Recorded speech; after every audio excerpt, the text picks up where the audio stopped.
Hello students, welcome to momentum class Rohtak. और बेटा आज हम कर रहे हैं एक्सरसाइज 8.2 का पार्ट नंबर 2, जिसके अंदर हम डिस्कस करेंगे क्वेश्चन नंबर 3 और क्वेश्चन नंबर 4 के जो पार्ट्स गिवन है वो। उसके बाद हम इस एक्सरसाइज में हमने देखा कि ट्रिग्नोमेट्रिक टेबल यूज हो रखी है, तो उस टेबल को भी कैसे याद करते हैं, लर्न करते हैं, उसको भी लास्ट में डिस्कस करेंगे। ठीक है, तो आज क्वेश्चन नंबर 3 की बात करते हैं बेटा। 8.2 का question number 3 video part number 2 है। ठीक है, इसमें क्या गिवन है, गिवन क्वांटिटी पर फोकस करें कि tangent of A plus B is equal to square root 3 दे रखा बेटा। Tangent of A plus B is equal to square root 3 है, तो इसका मतलब क्या हो जाएगा भाई, tangent of A plus B is equal to square root 3 है। इसका मतलब ये हो जाएगा बेटा कि आपके पास जो टेन की वैल्यू है वो कुछ ए प्लस बी एंगल रखा गया, तो वैल्यू स्क्वायर रूट 3 आ रही है। अब यहाँ पर हमें क्या करना होता है, बहुत सारे बच्चे लिखने में गलती करते हैं। यहाँ पे आपको ना इक्वल के नीचे इक्वल लिखना है, ध्यान रहे, इक्वल के नीचे इक्वल लिखना है और रूट 3 की वैल्यू को 10 की फॉर्म में लिखना है। देखो जो चीज जहां है वही लिखो, 10 के नीचे 10, ए प्लस बी की फॉर्म जैसे लिखी हुई है, इक्वल के नीचे इक्वल। अब रूट 3 टेंजेंट की वैल्यू कितने पर होती है ये बात हमें लिखनी पड़ेगी। तो टेंजेंट 60 डिग्री पर होती है रूट 3, टेंजेंट 60 के लिए रूट 3 होती है। कोई बच्चा यहाँ 10 रूट 3 लिख देता है, कोई 60 लिख देता है, तो सब गलत चीजें हैं। आप ये देखो बेटा, इस बात को समझो कि टेंजेंट 60 डिग्री जो होता है उसकी वैल्यू रूट 3 होती है, इस कंप्लीट चीज की वैल्यू इसकी। तो मैं रूट 3 की जगह क्या यूज कर लूंगा, टेंजेंट 60, यहाँ पे 1060 लिखा जाएगा। ठीक है, अब इसके बाद क्या होगा कि दोनों साइड आपने देखा 10 और 10 है, इधर एंगल के अंदर क्या लिखा हुआ ए प्लस बी, इधर एंगल के अंदर क्या है 60। तो 10th क्लास तक हम क्या करते हैं, इनको कंपेयर कर लेते हैं, क्योंकि 10th क्लास में हम एंगल 0 से 90 डिग्री तक यूज करते हैं। उसके बाद आगे अलग स्टोरी हो जाएगी कि 10x इक्वल टू 10y कब होता है, जब x equal to n pi plus है ना y होता है। वो सारी बात की बातें हैं 11th क्लास की। अभी 10th में क्या करना है, सिंपल, जब इधर भी 10 है इधर भी 10 है तो ये दोनों एंगल बराबर होंगे। इधर लेफ्ट हैंड साइड में जो एंगल है वो a प्लस बी है, और इधर राइट हैंड साइड में जो एंगल बेटा वो कितना है 60 डिग्री। ठीक है जी, ये इक्वेशन नंबर 1 हो गई आपकी। ये क्या हो गया आपकी, इक्वेशन नंबर 1 हो गई। अब इसके बाद क्या करना बेटा, दूसरी क्वांटिटी जो गिवन है उसको फोकस करेंगे, है ना। वो एक क्वांटिटी क्या गिवन आपके पास कि tangent of A minus B की वैल्यू कितनी है, 1/√3। कि tangent of A minus B की जो वैल्यू है वो क्या है, 1/√3। अब आपको क्या करना है बेटा कि 1/√3 कब आती है 10 की फॉर्म में, लिखना है। तो आप फिर जानते हैं भाई टेंजेंट 30 की वैल्यू कितनी होती है, टेंजेंट 30 डिग्री की जो वैल्यू होती है बेटा 1/√3। तो मतलब 1/√3 की जगह मैं 1030 यूज करने वाला हूँ, 1/√3 की जगह मैं 1030 यूज करने वाला हूँ बेटा। तो मतलब क्या आ जाएगा, tangent of A minus B. ठीक है, तो 1/√3 कब आएगा बेटा, टेंजेंट 30। ठीक है जी, अब क्या करना है, फिर वही, इधर एंगल ए माइनस बी, इधर एंगल क्या है 30 है, दोनों साइड 10 है, तो एंगल क्या करेंगे, कंपेयर कर देंगे। तो यहाँ से क्वेश्चन क्या आएगी, A minus B is equal to कितना है बेटा आपके पास 30 डिग्री। तो दो इक्वेशन आपके पास आ गई है। अब आपको दोनों इक्वेशन सोल्व करनी है, ए और बी की वैल्यू आएगी। उसके बाद ये कह रहा है कि ए प्लस बी का सम 90 से छोटा होना चाहिए, इसका मतलब ए और बी दोनों एक्यूट एंगल है, मतलब 90 से छोटे हैं। उसके बाद कह रहा है कि ए हमेशा बड़ा होगा बी से, चेक कर लेते हैं अभी, दोनों इक्वेशन सोल्व करके पता लग जाएगा। तो इक्वेशन 1 और इक्वेशन 2 को सोल्व करते हैं। तो इक्वेशन 1 क्या है बेटा, इक्वेशन सोल्व कर रहे हैं इक्वेशन 1 एंड इक्वेशन 2। ठीक है ना, इक्वेशन 1 और इक्वेशन 2 सोल्व कर रहे हैं। तो बेटा इक्वेशन 1 आपके पास क्या लिखी हुई है, ये लिखी हुई है a plus B is equal to 60 degree, a plus B is equal to 60 degree. और दूसरी क्या लिखी हुई है, a minus B is equal to 30 degree, a minus B is equal to 30 degree. दो इक्वेशन लिखी बेटा, दोनों को एलिमिनेशन मेथड सोल्व कर रहे हैं, solver and two by elimination से कर रहे हैं। ठीक है, एलिमिनेशन से। तो क्या होगा बेटा, एलिमिनेशन मेथड इनको सोल्व करेंगे तो इनको बेसिक एलिमिनेशन मेथड से कैसे सोल्व करेंगे बेटा, आप साइन चेंज कर देंगे भाई। तो क्या आ जाएगा, जहां माइनस है, जैसे यहाँ अब देखो साइन चेंज कब करते हैं, सब्ट्रैक्ट करते हैं, लेकिन यहाँ सब्ट्रैक्ट करने की मुझे लग रहा है जरूरत नहीं पड़ रही है, क्योंकि बी पर मुझे अलग अलग साइन दिख गया है। तो मुझे लग रहा है कि ऐड करने पर कट जाएंगे, तो मुझे ऐसा कुछ करने की जरूरत नहीं है। ऐड करते हैं तो कोई साइन वाइन चेंज नहीं होता है ना, सब्ट्रैक्ट करते हैं तब साइन चेंज होती है, अपोजिट साइन हो जाते हैं। इस बात को आपने चैप्टर 3 में आपने पढ़ा होगा। ए और बी एक्स वाई की तरह ट्रीट करो आप, ए और बी को वेरिएबल की तरह, है ना। तो एलिमिनेशन मेथड से दो इक्वेशन आपको सोल्व करनी है। ठीक है, दो इक्वेशन है, दो वेरिएबल है, तो सोल्व हो जाएंगी इजिली। ठीक है, तो क्या ऐड करेंगे तो ऐड करते कोई साइन वाइन चेंज नहीं होता है, बस बी से बी कट जाएगा। ए और ए कितना हो गया बेटा 2a हो गया, 60 प्लस 30 कितना हो गया 90 हो गया। ए की वैल्यू कितनी आई 45, और ये डिग्री आती है, डिग्री के अंदर आप कहेंगे। तो ए की वैल्यू आपके पास आ गई बेटा। बी की वैल्यू निकालने के लिए क्या करेंगे, इक्वेशन 1 में रख दो चाहे 2 में रख दो, आपके पास बी की वैल्यू आ जाएगी। क्या करेंगे भाई, put value of A, put value of A in equation number 1। क्या आ जाएगा, a plus B is equal to 60। तो a की जगह कितना रखना है 45 plus B is equal to 60। तो कितना आ जाएगा भाई, a की जगह आपको कितना रखना है बेटा 45 रखना है। तो a की जगह 45 रखेंगे, कितना आ जाएगा, है ना। तो b की वैल्यू कितनी आ जाएगी बेटा 60 माइनस 45। तो b की वैल्यू कितनी आई 15 डिग्री आई। तो ये आपके पास b की वैल्यू आई। तो देखो दोनों एक्यूट एंगल आए, बिल्कुल एक्यूट एंगल आए, क्योंकि उसने कह रखा था बेटा, उसने कहा था कि a प्लस बी का सम 0 से बड़ा और 90 के बराबर या 90 से छोटा आएगा। इन दो एंगल का सम 0 से बड़ा हो, 90 की इक्वल या 90 से छोटा हो, तो क्या होता है बेटा, इसका मतलब क्या होगा, एक्यूट एंगल आपके बनने वाले हैं दोनों, ठीक है ना। यहाँ पे फिर ठीक है, इस बात को आप ध्यान रखना। तो इधर आ जाते हैं आगे, हम आगे यहाँ आगे थे, ठीक है, इससे आगे नेक्स्ट यहाँ। तो ए और बी आ गए, उसने कहा था ए आपका बड़ा होगा, बी से दिख रहा है ए बी से बड़ा है, तो ये आपके पास ए और बी की वैल्यू आ गई, ठीक है। तो ये तो आपका क्वेश्चन नंबर 3। उसके बाद बात कर रहे हैं बेटा क्वेश्चन नंबर 4। क्वेश्चन नंबर 4 के अंदर कितने पार्ट है भाई, क्वेश्चन नंबर 4 के अंदर आपके पास पार्ट रखे बेटा 5 पार्ट है, ठीक है। पांचों पार्ट्स के अंदर क्या क्या रखा है, कहता है कि state whether the following statements are true और फॉल्स, जस्टिफाई योर आंसर। इस बात को बताएं कि जो स्टेटमेंट्स गिवन है ये सही है गलत है, अगर सही है तो अपने आंसर को जस्टिफाई करें, ठीक है जी। तो पहला पार्ट है बेटा sine of A plus B is equal to sine A plus sine B. Part number 1 ये दे रखा है कि sine of A plus B की वैल्यू क्या sine A plus sine B के बराबर होती है। मतलब जो एंगल ए प्लस बी लिखा हुआ है, क्या इस पे साइन ए के साथ लगा के और प्लस फिर साइन को बी के साथ लगा के लिख सकते हैं या नहीं लिख सकते, ये बात आपसे जानना चाह रहे हैं।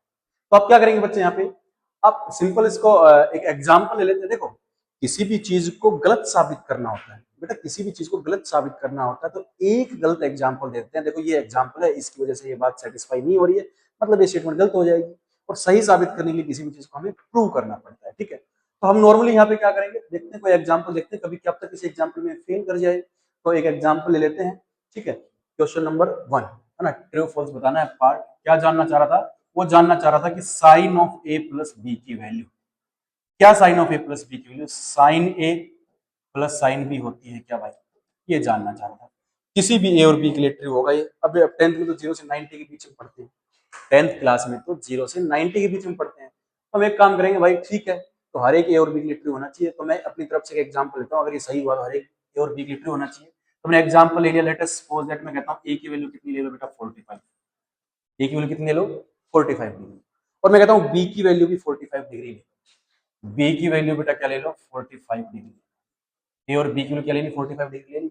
अगर ये सही हुआ तो मैं ए और बी लेफ्ट हैंड साइड में रख के सोल्व करूंगा तो जो आंसर आएगा, और राइट हैंड साइड में ए और बी की वैल्यू रख के जो सोल्व करूंगा जो आंसर आएगा। अगर दोनों बातें सेम आती है तो मतलब काम ठीक है, अगर दोनों अलग अलग आ गई तो गड़बड़ हो गई, है ना। तो देखते हैं, और क्या पता एक एग्जाम्पल सही भी आ जाए तो भी हमें एक आध एग्जाम्पल और लेकर चेक कर लेना चाहिए, ठीक है ना। देखो लेफ्ट हैंड साइड की बात करते हैं, तो ये लिखा हुआ है sine of A plus B, sine of A plus B, इसमें ए की जगह 45 रखेंगे भाई, क्या रखेंगे ए की जगह बेटा 45 डिग्री, करेक्ट है, और बी की जगह भी 45 डिग्री रख दिया। ए की जगह 45 रख दिया और बी की जगह 45 रख दिया, तो 45 प्लस 45 कितना आ गया 90 आ गया। और साइन 90 की वैल्यू आप सभी बच्चे जानते हैं, साइन 90 डिग्री की वैल्यू कितनी होती है बेटा 1 होती है। तो ये मेरे पास I value left hand side. अगर राइट हैंड साइड की वैल्यू भी 1 आ जाती है, मतलब बात तो ठीक ही है, 10th क्लास तक ठीक ही बोल देते हैं, ठीक है, लेकिन अलग आ गई तो मतलब गलत हो जाएगा, ठीक है। तो राइट हैंड साइड की वैल्यू निकाल देते हैं बेटा। राइट हैंड साइड,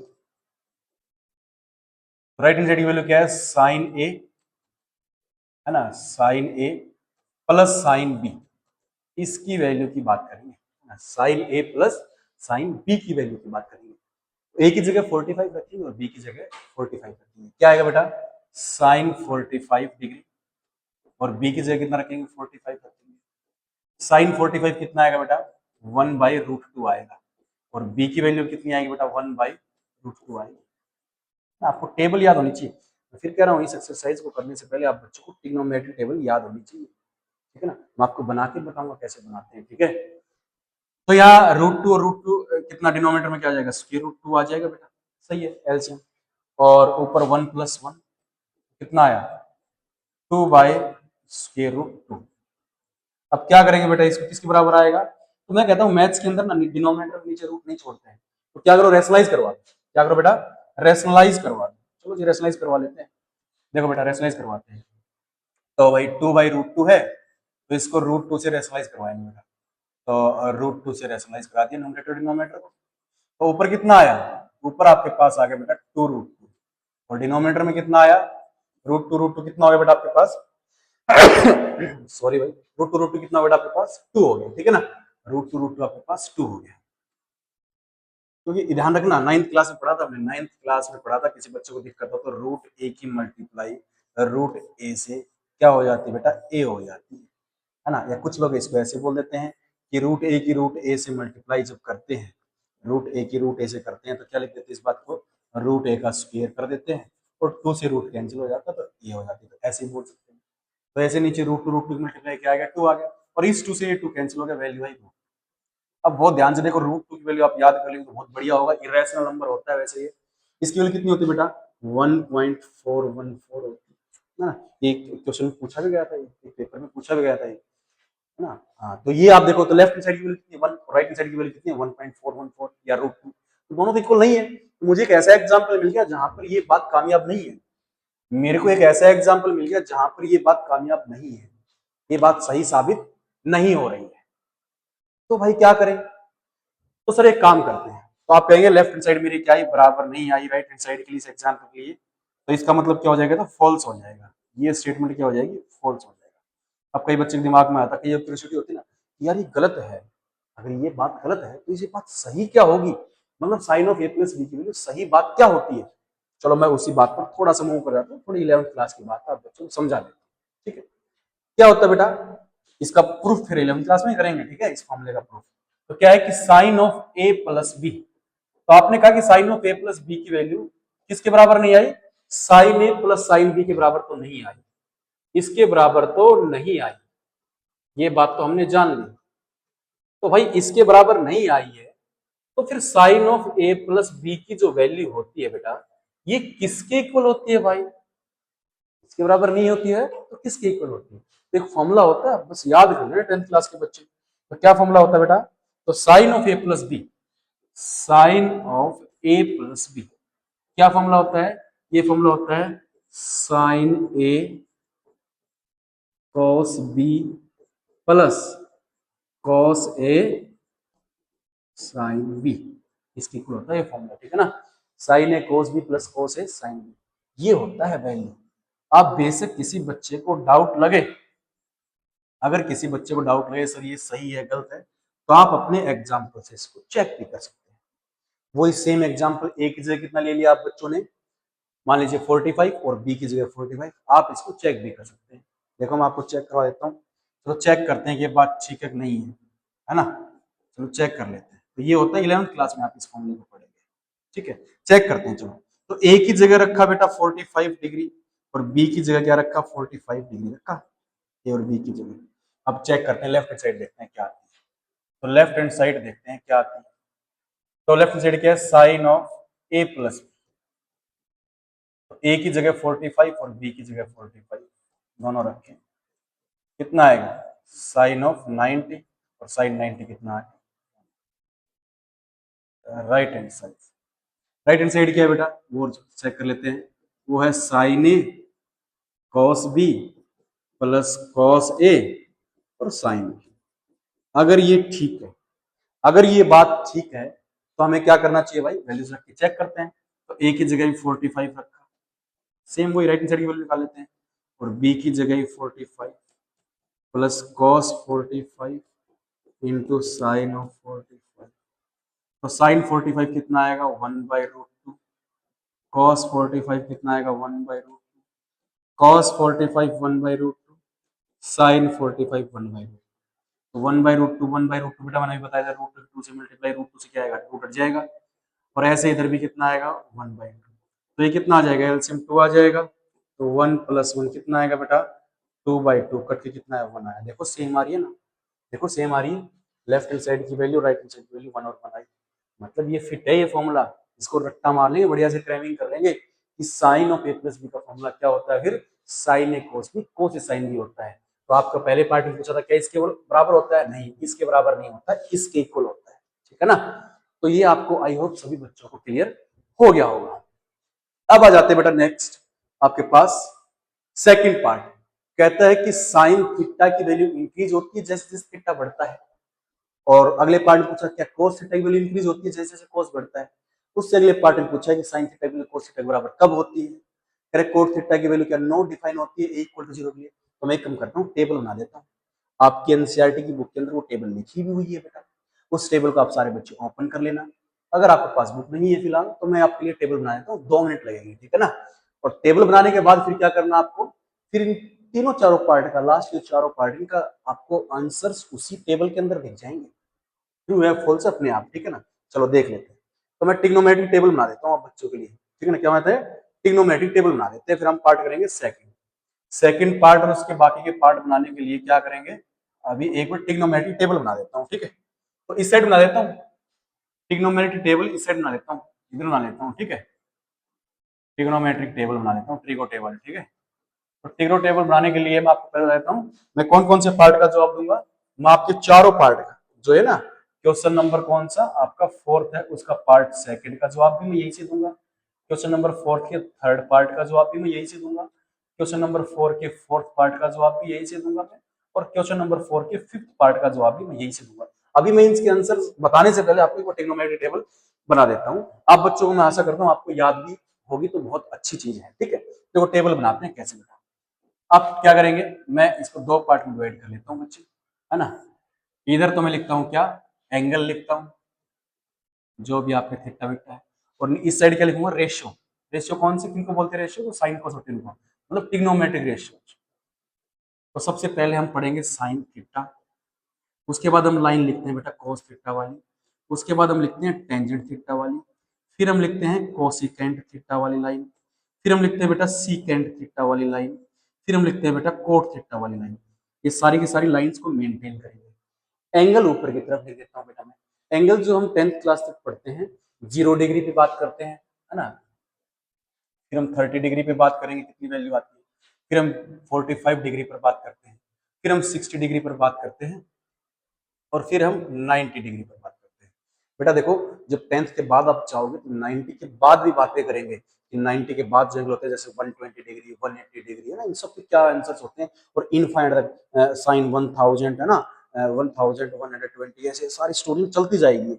ये आपके बाद में बातें होंगी, ठीक है, 11th क्लास में बातें।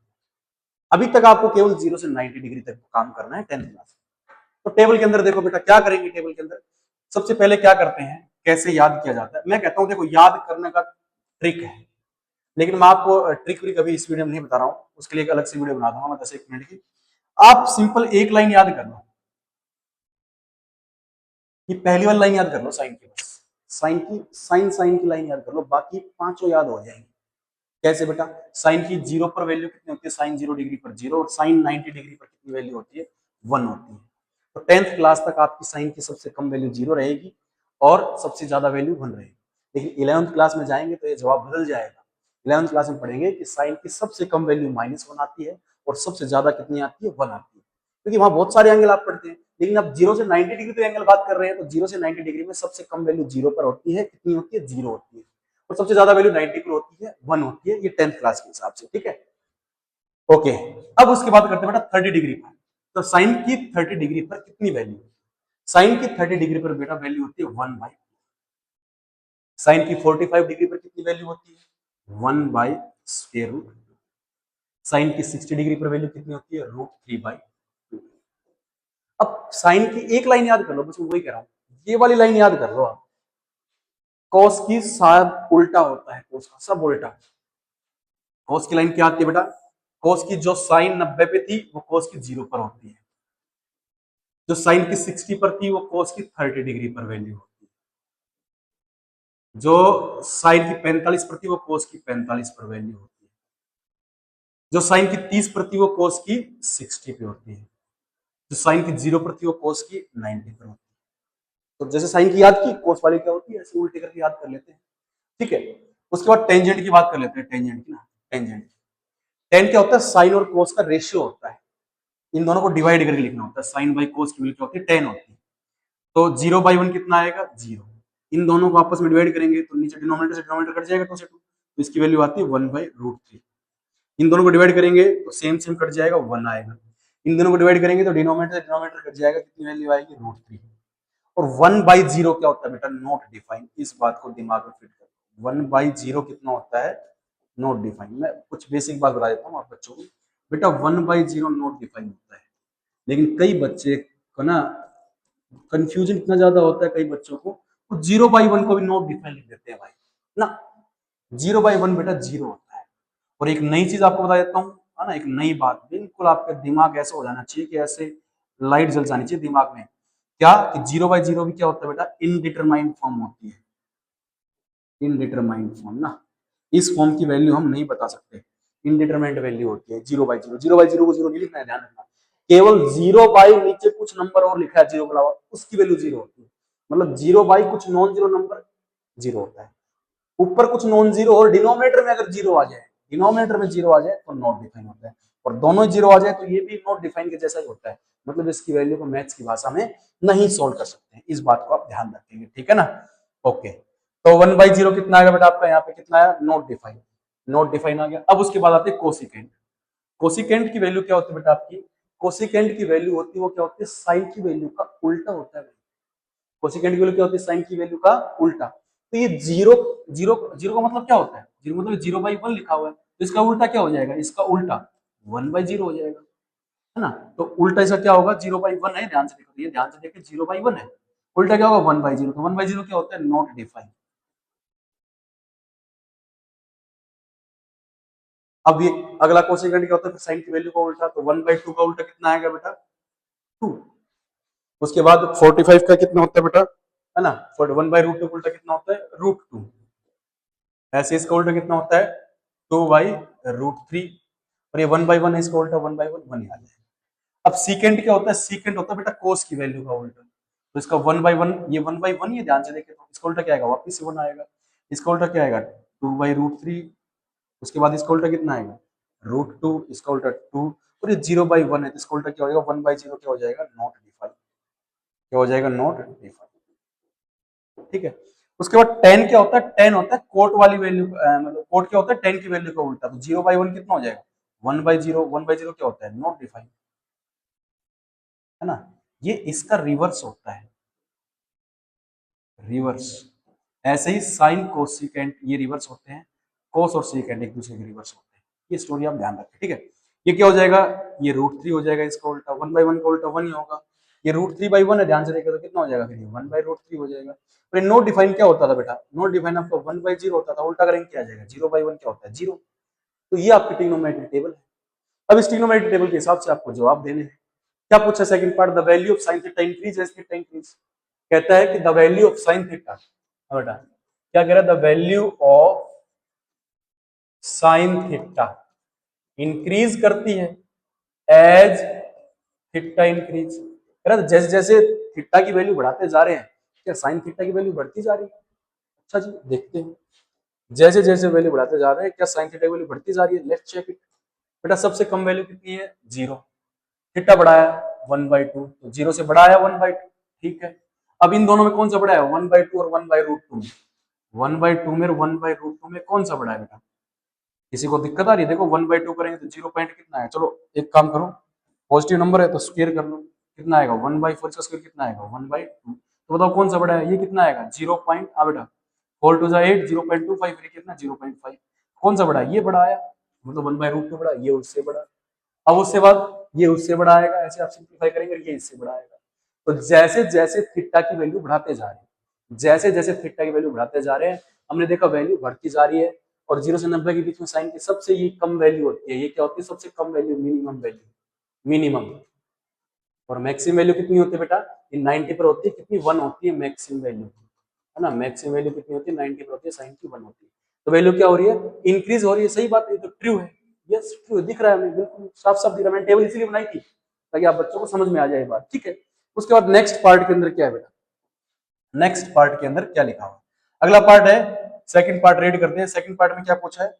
सेकंड पार्ट में उसने कहा है the value of cos theta increase as theta increase. क्या कह रहा है सेकंड पार्ट में कि the value of cos theta increase. हाँ भाई, the value of cos theta increase या डिक्रीज है, फिर से रीड करते हैं। The value of cos theta as increase as theta increase. देखो भाई क्या ऐसा हो रहा है जैसे जैसे वैल्यू थीटा बढ़ा रहे तो वैल्यू बढ़ती जा रही है? नहीं जी, कॉस की वैल्यू सबसे ज्यादा होती है वन, नहीं सबसे ज्यादा वन, लेकिन किस पर होती है? 0 डिग्री एंगल पर होती है। और सबसे कम जीरो वो किस पर होती है? कॉस की, वो 90 पर होती है। तो वैल्यू क्या हो रही है? 0 से 1 की तरफ जा रहे हैं भाई, 0 से 1 की तरफ जा रहे हैं तो मतलब क्या हो रही है? वैल्यू कम हो रही है। तो ये क्या डिक्रीज हो रही है, तो ये तो क्या हो जाएगा? फॉल्स हो जाएगा। ये क्या हो जाएगा? फॉल्स हो जाएगा।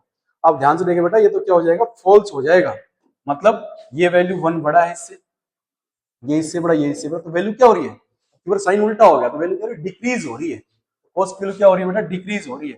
तो ये कह रहा है इंक्रीज हो रही है ना, इंक्रीज नहीं होगा, गलत हो जाएगा, फॉल्स हो जाएगा। ठीक है ना? तो ये आपका कौन सा था बेटा? क्वेश्चन नंबर 4, ठीक है, का पार्ट नंबर 3। अब उसके बाद क्वेश्चन नंबर 4 का पार्ट नंबर 4 की बात कर लेते हैं बेटा। ठीक है, क्वेश्चन नंबर 4 का पार्ट नंबर 4 कह रहा है कि साइन थीटा की वैल्यू cos थीटा होती है for all value of theta.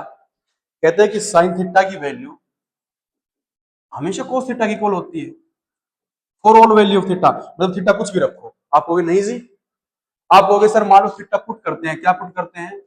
Theta equal to 0 degree रखना, साइन 0 डिग्री और cos 0 डिग्री, ये दोनों वैल्यू बराबर आई?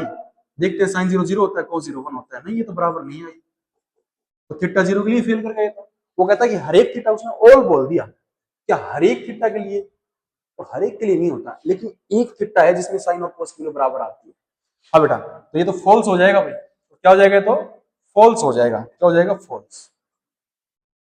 ठीक है, तो अब ये था कि हर एक थीटा के लिए नहीं होता। चलो मैं पूछता हूँ, हर एक थीटा के लिए, लेकिन कौन से थीटा के लिए वैल्यू इक्वल है?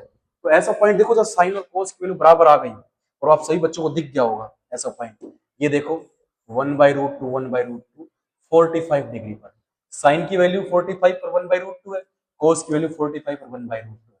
तो ये बराबर कब होता है? ओनली ओनली वन थीटा के लिए, only theta is equal to 45 के लिए। ऑल के लिए तो क्या हो जाएगा? फॉल्स हो जाएगा, सभी थीटा के लिए नहीं होता है। ठीक है ना? ये इसने कहा था क्या ऑल थीटा के लिए ऐसा होगा? ऐसा नहीं होगा। ठीक है जी। उसके बाद लास्ट पार्ट है, अरे quote A is not defined for A equal to 0। कहता है कि कोट ए की वैल्यू, हाँ भाई, कोट ए की वैल्यू क्या होती है? नॉट डिफाइन होती है। कब भाई?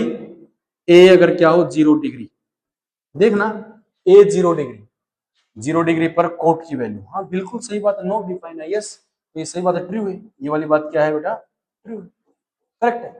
तो ये अपना था क्या बोलते हैं, एक्सरसाइज 8.2 का सेकंड पार्ट था। इसके अंदर हमने कुछ ये तरीका भी जाना, थोड़ा सा ट्रिग्नोमेट्रिक टेबल को समझा भी। तो ये ट्रू फॉल्स का जवाब आप बहुत अच्छे से दें, है ना, प्रॉपर तरीके से, वैलिड रीजन के साथ चीज को बताएं। ऐसे नहीं है कि ट्रू फॉल्स, तो बताएं क्यों हो रहा है। आपको टेबल बना के या फिर टेबल वाली लाइन बना के आपको बताने की जरूरत पड़ रही है, तो आप वो बना के बताएं कि देखो आप टेबल से इस बात को ऑब्जर्व कर सकते हैं कि ये इंक्रीजिंग है, ये डिक्रीजिंग है, इसको ये हो रहा है। प्रॉपर तरीके से आप इसको जवाब दें।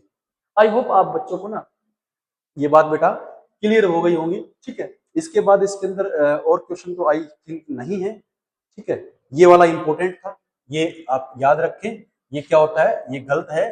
ठीक है, तो इसका सही क्या था 11th क्लास में फिर बता देता हूँ। एक आध चीज तो ऐसी पता होनी चाहिए जो आपको हमेशा याद रहे, जो 10th के हर बच्चे को ना पता हो।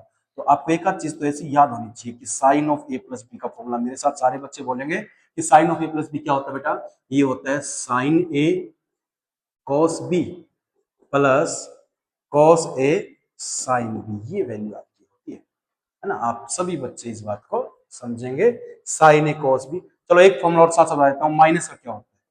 तो साइन ए माइनस बी का फॉर्मूला ये बता देता हूँ। तो छोटा चेंज है कि आप बीच में माइनस आ जाता है बस। साइन ए की value into cos B minus cos A sine B. ये सब 11th क्लास में इसका प्रूफ भी पढ़ेंगे कि ये कैसे हो रहा है, क्यों हो रहा है। ठीक है ना? इसका प्रूफ भी पढ़ेंगे। तो ये था बेटा आपका एक्सरसाइज 8 पॉइंट कौन सी थी? 2। और 8.2 का हमने कौन सा क्वेश्चन किया बेटा? क्वेश्चन नंबर 3 किया। बस इसकी मिस्टेक मैं आपको एक बार फिर याद दिलाता हूँ चलते चलते। बेटा कई बच्चे इस स्टेप के बाद क्या लिखते हैं, मैं बताता हूँ। इस स्टेप के बाद ऐसे लिख देते हैं, tangent of A plus B is equal to 60। ये क्या बात है बेटा, गलत चीज है। इसका मतलब √3 की जगह आपने 60 रखा, तो मतलब √3 इक्वल टू 60 है? नहीं, किसकी वैल्यू है? √3 tan 60 की वैल्यू है, 60 की नहीं है। तो ये एक कॉमन एरर आप करते हैं, तो इस बात से भी आप बचने की कोशिश करेंगे। आई होप आप सभी बच्चों को एक्सरसाइज 8.2 का जो सेकंड पार्ट था, जिसमें हमने क्वेश्चन नंबर 3, क्वेश्चन नंबर 4 के पांचों पार्ट ट्रू फॉल्स उनका जस्टिफिकेशन दिया हमने, रीजन दिया ट्रू फॉल्स क्यों है, टेबल के साथ हमने प्रॉपर डिस्कस किया। आप बच्चों को समझ में आया होगा।